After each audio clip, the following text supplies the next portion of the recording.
Muy buenas noches. Les habla Juan Guillermo Guerrero Méndez, 320-370-0091. Recuerda que tú estás en mí, yo estoy en ti, por lo tanto nos necesitamos. Proactividad Humana Cuántica se hace presente en el mundo desde Colombia. ¿Qué decir del nosotros? El yo, envuelto en sus sombras, pero resulta muy difícil sostenerse aislado en sí mismo. Tampoco la reflexibilidad pues más honda puede salvarle del desamparo en que uno vive, porque nosotros necesitamos crear un mundo diferente donde integrarnos,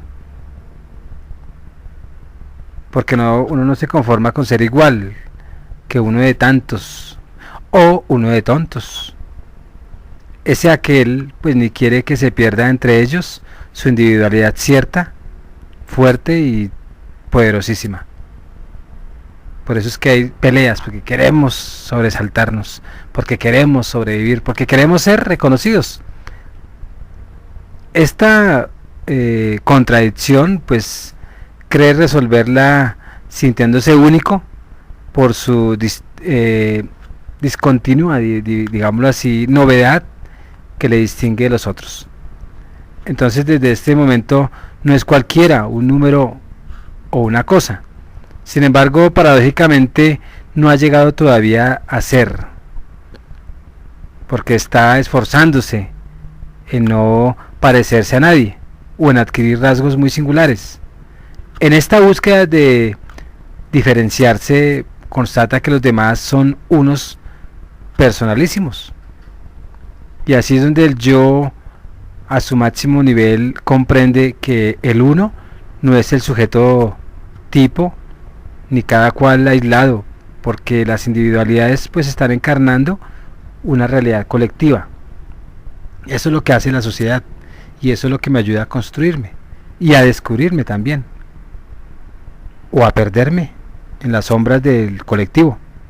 Entonces, frente a la uniformidad que rige en la sociedad de mercado y la fragmentación de los hombres en moléculas dirigidas, el uno significa la concertación de esos yoes, que es una totalidad voluntaria que trasciende el terror solitario de esa propia finitud y de haberse sentido muy particular, o muy partícula más bien, más dentro de un cosmos, o dispersa en esa inmensidad de un microcosmos. En consecuencia, pues, esa sociedad impersonal de mera gente comienza a transformarse en agrupaciones humanas, integrada por seres diferenciadas, y cada uno en su soledad con los otros acepta sus distintas personalidades. Se asocia a un colectivo, pero se crea pues ese nosotros desde el yo, sintiéndolos a todos como él mismo.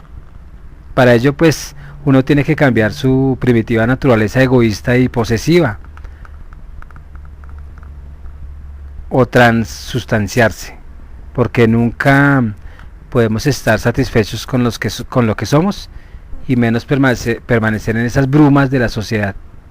De hecho, el hombre es creador de sí y recreador de un universo natural, y el trabajo en su verdadera salvación, porque entregado a transmutar esa naturaleza, ya no se tiene como única razón de ser, y vive uno pues así en continuo esfuerzo trascendente, objetivándose en las cosas de este mundo, y al no estar sumergido en el caos de posibilidades íntimas, pues comienza uno a cambiar, y el sujeto pasivo que era antes de trabajar se muda en activo, se vuelve dinámico, atento a cuanto le rodee, y pues aprende de todo lo que se le presenta.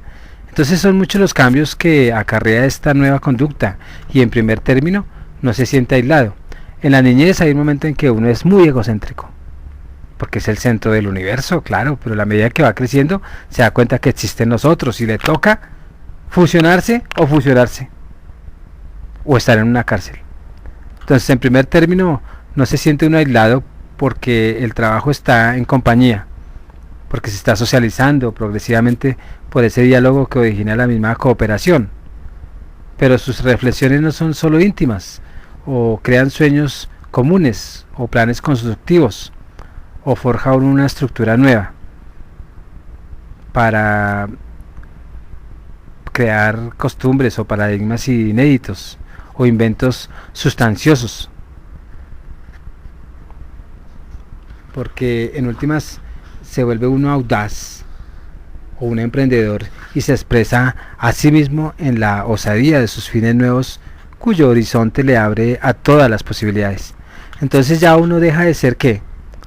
Prisionero de su yo entre las sombras vacilantes del amanecer, o sumido en su noche triste, donde habla solo, se confiesa, discute ideas, concierta su trabajo con los otros o asiste a las asambleas. Lo que sí seguro es que uno sabe que no será siempre igual, porque uno está evolucionando, o se transmutará continuamente y sosegadamente. Y en todos sus aspectos aparece distinto del porcentaje distraído, ajeno que era, y se ofrenda a participar en esa vida de los todos, o de los otros, o de los yoes, como uno quiera llamar. Y ya no se contenta uno con afirmarse terca y obsesivamente, pues por su trabajo creador tiene la inmensa posibilidad de que carecía como individuo solitario, y su historia se abre a un horizonte de esperanzas factibles, porque cada ser que se le presenta al frente pues le va a modificar muchas cosas, o uno le modifica al otro, y se ha transformado realmente porque su yo integrado con todos crea en nosotros y se ha hecho humano, y al nosotros colectivizarnos pues se siente un todo por sí mismo, o un ser social. Y el hombre no surge por la abstracción, sino surge paso a paso por vernos, oírnos, entendernos. Nos sentimos humanos, conviviendo en contacto fraternal con los demás, y así realizarnos esa construcción de nosotros que nos construye vitalmente.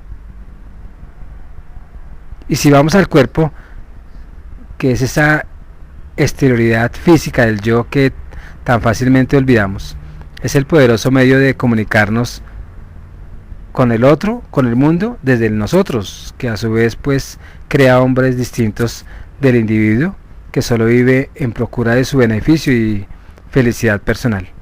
Entonces cada uno no podemos ser hombre, sino siendo hombres, con el nosotros.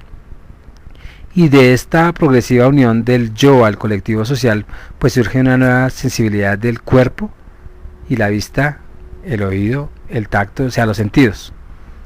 Y ya no serán posesivos, sino estéticos, y nacerán esos mundos nuevos de hombres nuevos, según lo dice Rafael Alberti en un poema cuyo advenimiento pues anunciaba José Benjamín en su ensayo Hablar en Cristiano.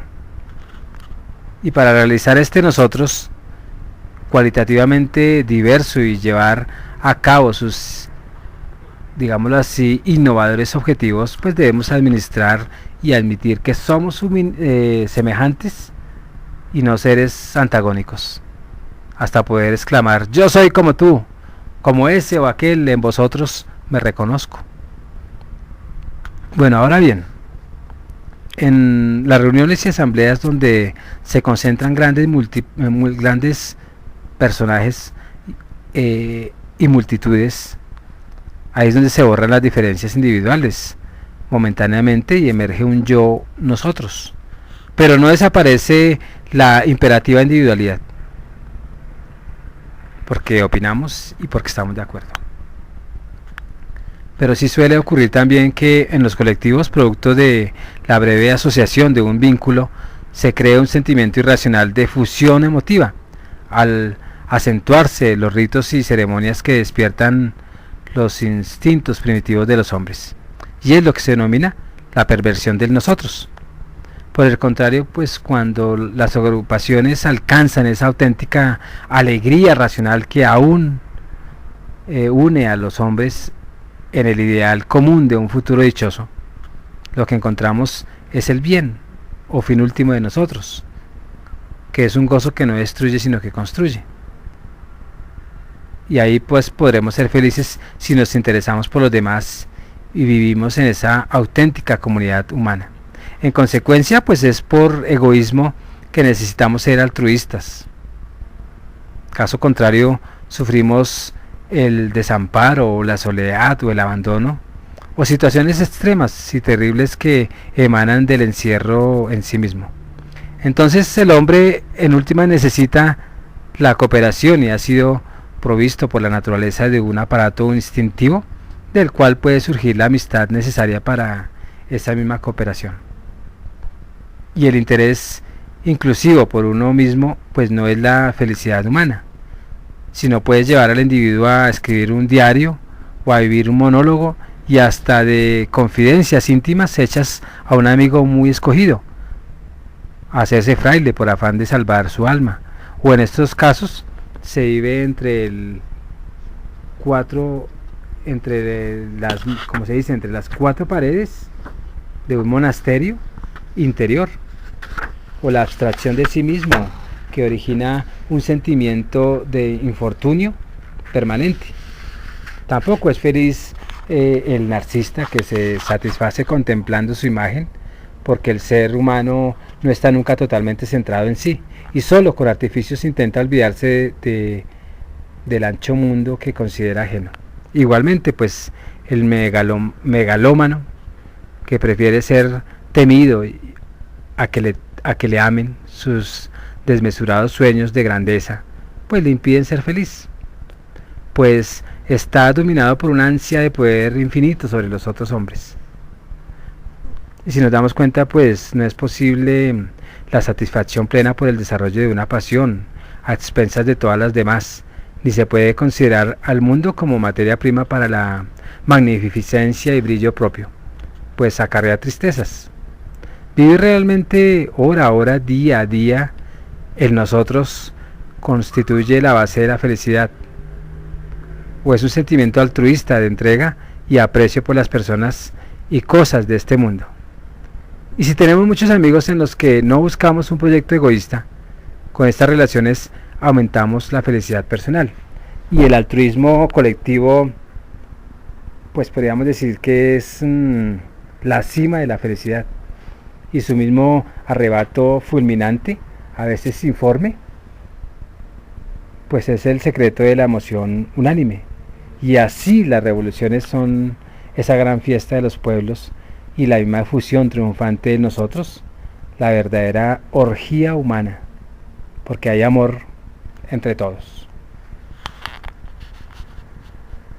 El yo desmesurado es causa de múltiples desdichas y entre ellas la incapacidad afectiva en relación con los demás seres. Por el contrario, sentir afectos auténticos constituye la demostración fehaciente de haber escapado de la prisión del yo. Y asimismo, pues el amor entre dos personas es una de las bases importantes de felicidad real porque contribuye a la realización de nosotros. Hombre feliz, podríamos decir que es ese que se entrega lo mejor de sí mismo a los otros y al mundo. Hombre desdichado es el egocéntrico que vive ajeno a todo lo que pasa. Y la felicidad verdadera consiste en conseguir crear esa unidad sincera con la vida mediante el nosotros, que es esa conciencia indivisible de la totalidad humana. Hay falta de integración entre el individuo y la sociedad cuando uno no está unido por la fuerza de interés y afectos objetivos. Y eso lo podríamos también averiguar en la obra de Roussel, en La conquista de la felicidad, donde lo dice muy claramente. Entonces el secreto de la felicidad es esa realización histórica. Como el tiempo se me acabó y como hay que hablar poco, porque a muchos no les gusta escuchar más de una hora, se despide Juan Guillermo Guerrero Méndez, 320-370-0091. Recuerda que tú estás en mí, yo estoy en ti, por lo tanto nos necesitamos. Productividad Humana Cuántica se hace presente en el mundo desde Colombia. Muchas gracias.